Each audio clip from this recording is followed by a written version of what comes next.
We are not alone in our grief. During that same week, at the end of October, there were 5 children across the nation killed in bus stop accidents. 7 other children were injured. The National Highway Traffic Safety Administration says the most dangerous time for students is when they're getting on or off the bus in the early morning hours, when kids might be waiting at stops in the dark. Or in the case of Olivia, Xavier, Mason, and Maverick, crossing a highway in the dark to board their waiting school bus. Some argue that Congress should move daylight saving time. Others ask for cameras on stop arms or tougher penalties for drivers who break the law. But one mom says there's an easier way that makes the most sense. She's started a movement to get laws changed so this kind of tragedy never happens again. It's just after 7 a.m. and it's almost time for 7-year-old McKinley to catch the bus. Have a good day.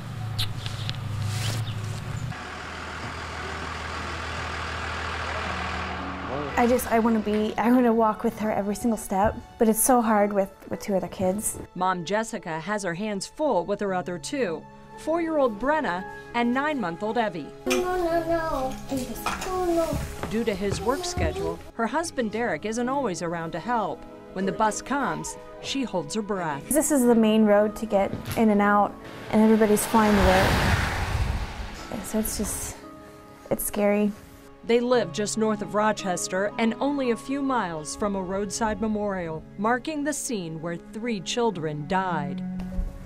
It's just heartbreaking. Losing 1 kid, I can't even imagine, but 3. And then the one boy that was hurt, it's just terrible. Like so many in her community, she drives that same stretch of road, and it's always on her mind. I don't want to ever see this happen again. The very next day, Jessica went online to change.org and started a petition saying, "Stop kids from crossing the road when getting on or off the bus." A child should not have to cross something like that. They shouldn't have to do that. We can't trust a driver to stop. Stop that car! You don't know what's going on in the car, in their mind.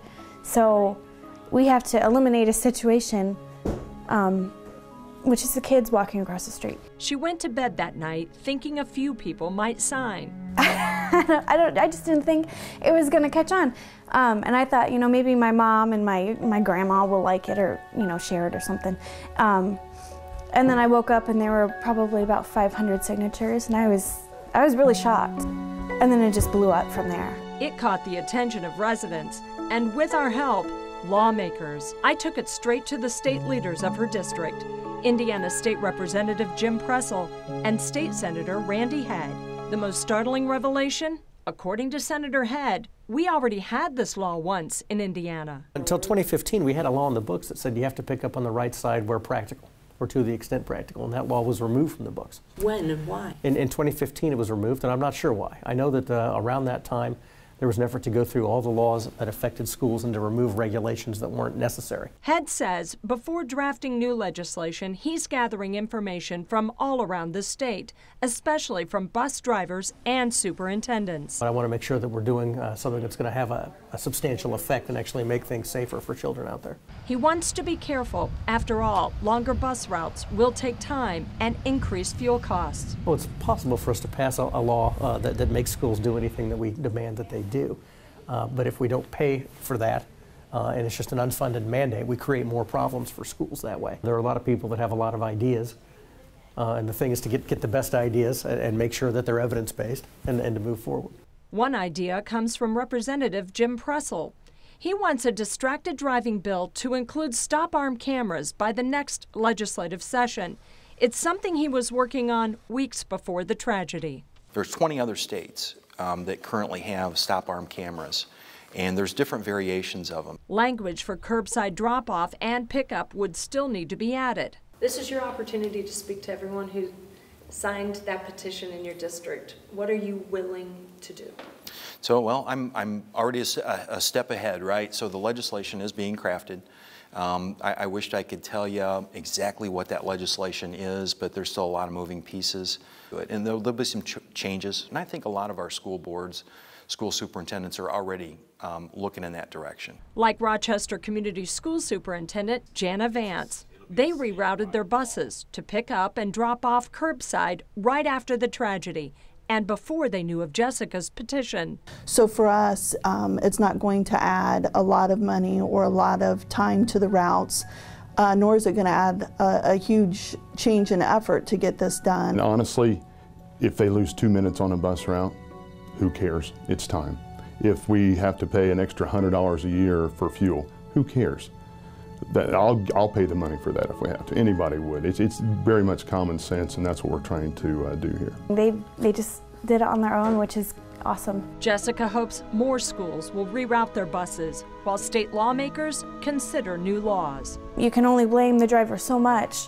What can we do to avoid putting our kids' lives in the trust of somebody we don't even know? Most of all, she hopes her community will heal. It's tough, just because it is such a small town. Like it could have been someone on my daughter's bus. Could have been my daughter, and it was so close to home. This is home, and we are committed to following this story as long as necessary to ensure lawmakers create legislation that makes bus safety in Indiana a top priority. If you would like to contact either State Senator Randy Head or State Representative Jim Pressel, you will find their contact information by going to our website and clicking on this story. That's where you'll also find Jessica's Change.org petition for curbside drop-off and pickup. In the meantime, you can also look into the bus routes in your school district. Contact your local school board and superintendent's office for more information. We continue to offer our thoughts and prayers to the Tippecanoe Valley School community in the aftermath of this tragedy. You can show your support with the hashtag TippyStrong.